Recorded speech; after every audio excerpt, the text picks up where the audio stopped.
I'm kind of messing around with Ajax here a little bit, just trying to figure out what it is.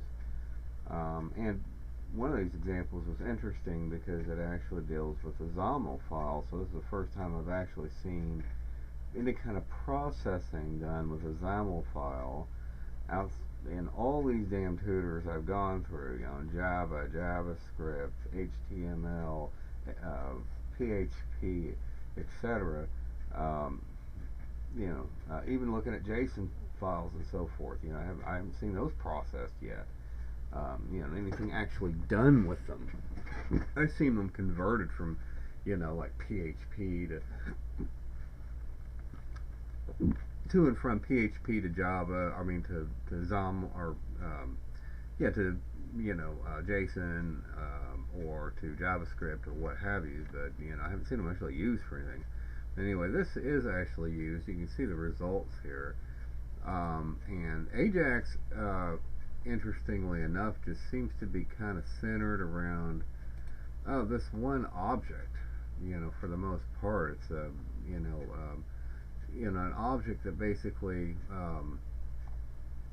allows you to communicate with a server asynchronously if you want.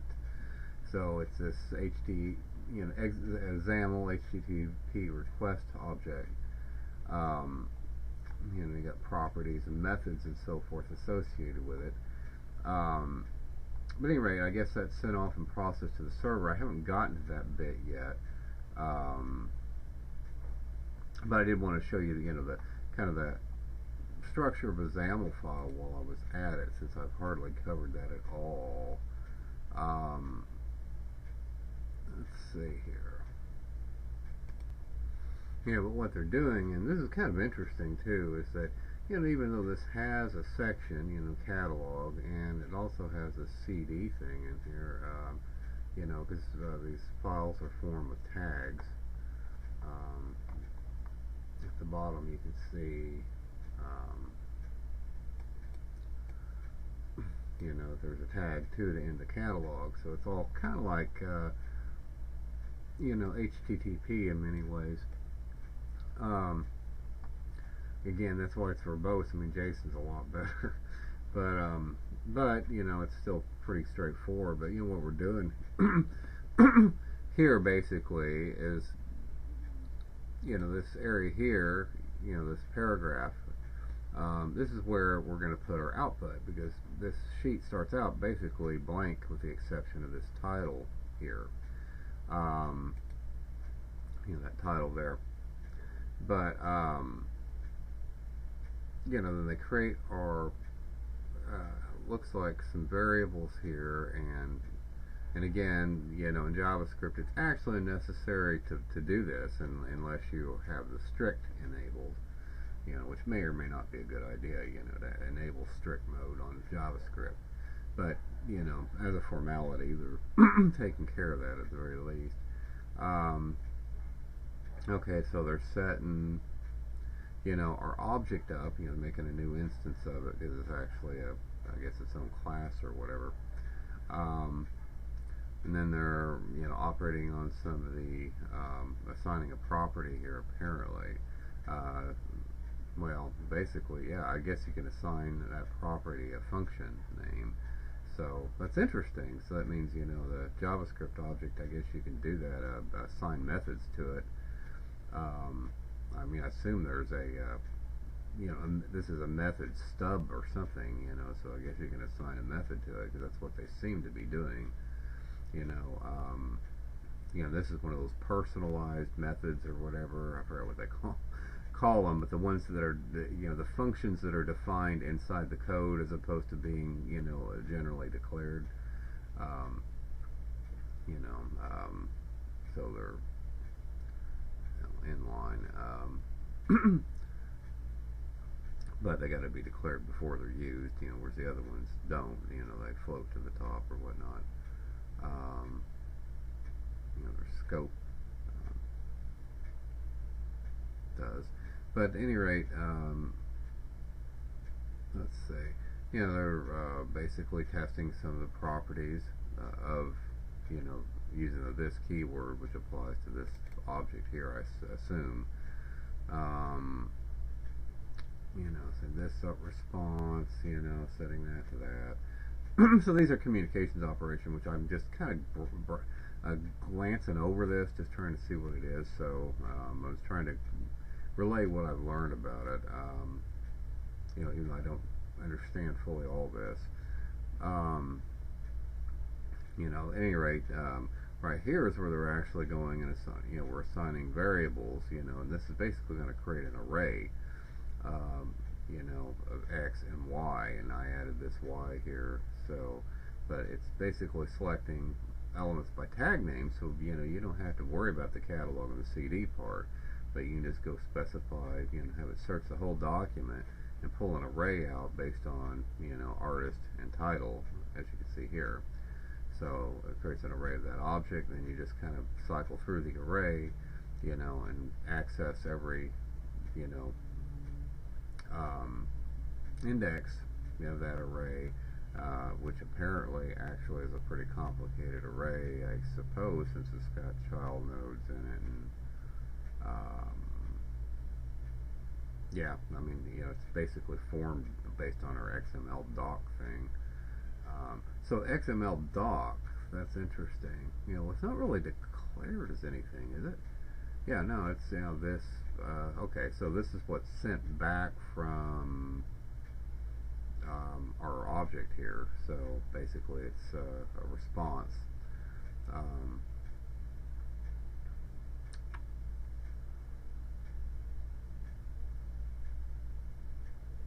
Let's see, here's where the document's open, which, you know, this is not within a function, so I guess this would be open in general anyway. So yeah, you gotta you gotta define the function first, since they're defining in line like this, I guess.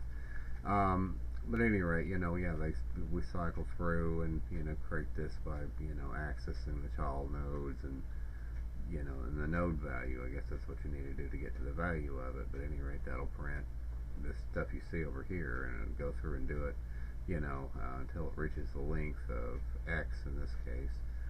X and Y should both be the same length. So, you know, we get element by ID. Okay, you know, this is what's assigning our list to this object up here. But basically we're creating a text object of it, so it'll run through this loop and build up a text object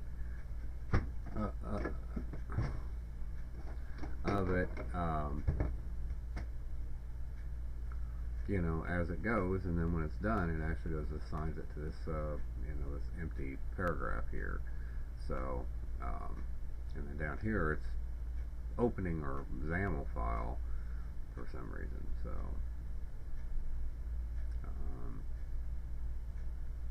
anyway, yeah, the only thing I can think of is that, you know, okay, we're defining our function here. Here's where the object's instantiated. But this is just a function definition. It's not actually executing this code yet. But it's storing that in our object here. Okay, and apparently this too, you know, again, this is a method, you know, that we defined inside of this object. But down here, outside of those definitions, this is where it's opening our document using the get method, because this document should be located on your server.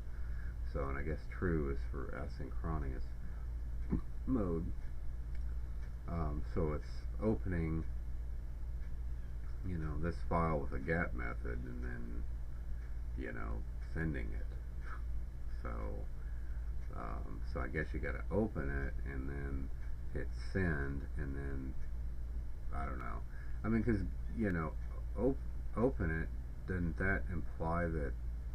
Because, you know, remember, this is, I don't know. I mean, this request, of course, is coming from our browser, right? So, and it hadn't sent that, but this is the text of what it wants it to do. So it's going to send that to the server, which, you know, would basically open that object. Now, of course, on this computer, I don't have a server. I mean, I'm just really running this just on the, just out of the browser. So, there really is no server involved, but the document is still located in the same folder as this file, so I guess it's not confused. I don't know. But see, I know the browser has this Ajax capability built into it, and I guess it can process it, in that sense, in that way. And I guess Ajax really operates mostly here, but I know it can interact with a server, but I haven't quite got there yet. Anyway, by the way, I wanted to show this other program. I haven't been making as many of these videos as I should have been. That's why. Of course, I'm low on hard drive space. That has something to do with it at the end of time.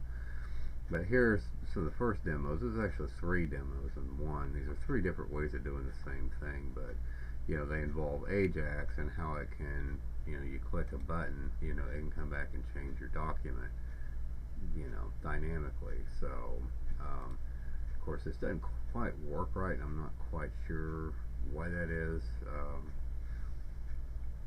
But as you can see, these buttons are kind of funny. They're coming out. But I don't know if this is just not really because remember, this is happening asynchronously. In other words, we're not processing the HTML document again.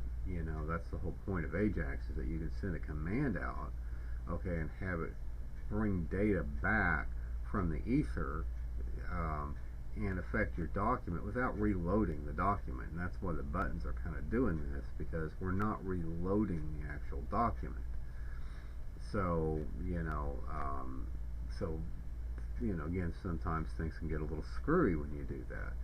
But see, this example alone actually works okay, but you start putting 3 examples in here, and it could be some of my references are wrong, in all honesty, but I think that's not what's going on. I think this is just happening because, again, we're not really fully processing the document, the HTML document, etc. Since we're not reprocessing it, again, that's the whole point of Ajax, is to speed things up, because you don't have to reprocess everything. So, because that's what it does. It retrieves information without reloading web pages. That's one of the aspects of it. So, as you can kind of see here, basically it says, you can read data from a web server after the page is loaded. You can update a web page without reloading the page, and you can send data to a web server in the background. So that's what Ajax is really all about. And again, that's why I say it all centers around pretty much that one object. It's kind of simple in that deal. And this tutor here on this this W3 schools, I guess is what it is. You can see W3 schools. Anyway, it's a pretty short little introduction on it. And it really is JavaScript in the context of Ajax. And like I said, here pretty soon we'll get to PHP in the context of Ajax. So that ought to be interesting. And the database and so forth. Yesterday I just got wrapped up with PHP, studying that. It was kind of interesting dealing with the database. Finally I got to interact with a database on some of this crap. Okay.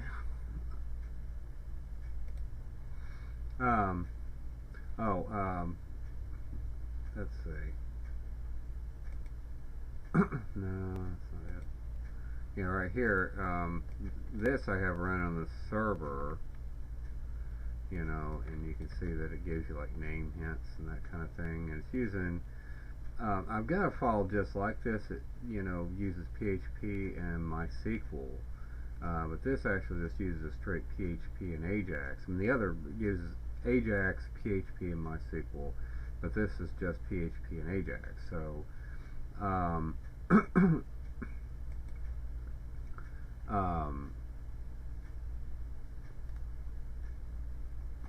the code here was for this, for the PHP file. So you can see it's making its own little array, and and doing this request thing, and then up here we got our HTML page, so which is what you saw loaded there, but this get in PHP, and both of these are on the server, by the way. is calling this program anyway, this PHP program, so you can see what's going on. But then this next one, it does the exact same thing, but with ASP. And what's interesting is the ASP is just like freaking basic. I mean, this is really basic right here. Is what this is. This is exactly the basic language. So that's kind of cool. So I mean, if you ever needed to work in ASP, I don't think it would be a very steep learning curve, because I got immense experience with like Visual Basic. So and this is really basic. So so it's no biggie. I mean, because this really is, this is bullshit. I want to be able to shut this off. This is fucking bullshit. Stupid fucking Chrome. But yeah, I mean, this ASP is basic, so that's kind of interesting. Because I wasn't planning on looking at any Microsoft products at all as part of these investigations. I mean, eventually I'm going to get back around to C#, but as far as like the internet and so forth, I really wasn't planning on looking at it. But that's kind of cool that it's it's like basic, so it's slick. So it should be easy, little learning curve. Yeah, I went ahead and these nitwits, from this one place, the W3 Schools place. That's not them. I'm doing this on the other computer, so it's where the database is. I'm trying to find my place here. Yeah, basically I was doing this demo here, okay. I thought it was kind of cool, so I was like, I'll try it. It works with the database. So anyway, I had kind of a bit of a time with it, because things like this and things like they don't have their frickin' table formatted properly. So what you see is not what you get. This code does not work like this, so I had to go fix the goddamn thing. I'm trying to find out where it is, though. Let's see. Show PHP. What the hell? Yeah, it's W3 Schools.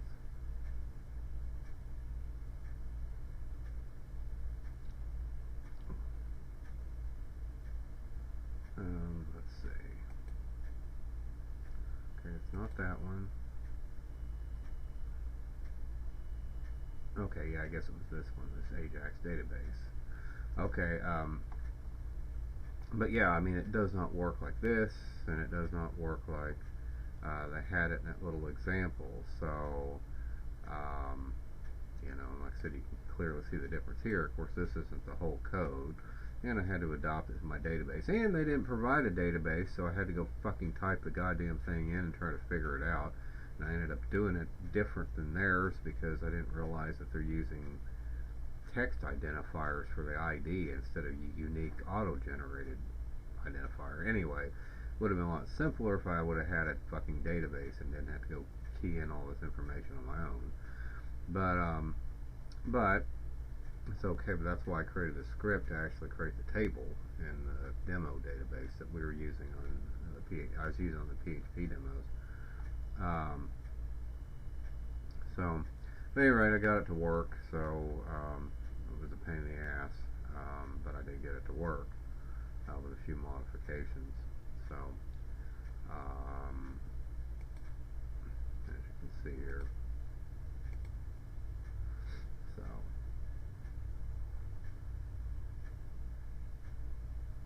but I guess, yeah, it's kind of hard because I don't really have the code on this damn computer, so I can't really show you, except walk you through their code, which again is kind of wrong. But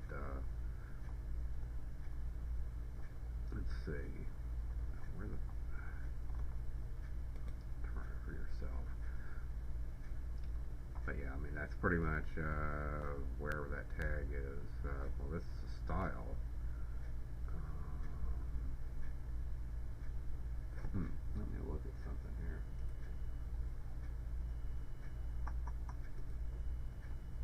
Yeah, yeah, I've got that. Okay. Yeah, they got a style sheet attached to it here. Okay, and then they create this list. That's where the drop-down box comes from, and it sends this value. And of course, this is theirs. Well, in mine, I set it up properly where you get an auto-generated key. So I had to change this to numbers. So, which wasn't that big of a deal. I guess it went okay. Again, it's a little bit of headache, but then this is where the information goes. So then the script is run, which sets up that Ajax object that we discussed earlier, but that sends it over to the PHP code on the other computer, which opens up our database, and then they go through this rather crude selection, SQL query here that they build, and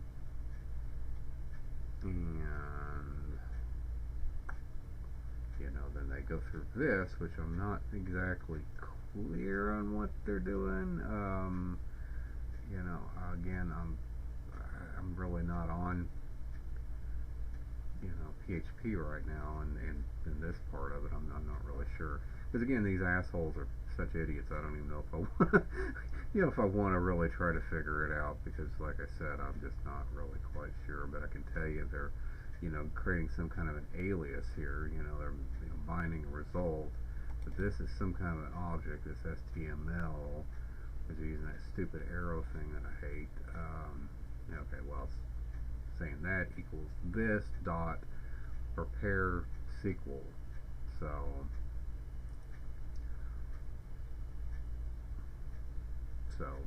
prepare. It sounds like they're using that. I don't know, that one method they were talking about where you kind of create a prepared statement, but you don't send the information, and that's what this would be. This question mark here. So they send this over, I think, as a prepared statement, which is, the database is processing that ahead of time. I guess when it's sent. I don't know if this is actually sending anything to the database or not for sure. But, you got this parameter combined using the get method. I don't know if that's good for a database or not, but yeah, I'm not really sure exactly what this is doing, but they're executing it, so that'll execute the prepared statement, I guess.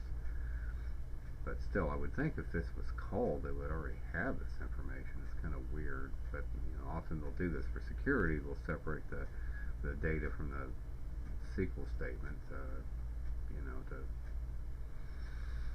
help thwart certain types of attacks. From malicious agents, binding the result to this, and then fetching it, and closing it, and then here they're populating and building their table in HTML, which they will send over, and it'll be plopped down into that one area that we discussed. So this will be the returned information. So it'll be returned to this calling routine over here. Which is basically, executing this function. The function's called here, but it's executed here. Yeah, and then here's where they're applying the return text. So document.getElementID equals this dot response text. So, oops. But, that's the response text it's sending out through the echo statement on PHP. Anyway, so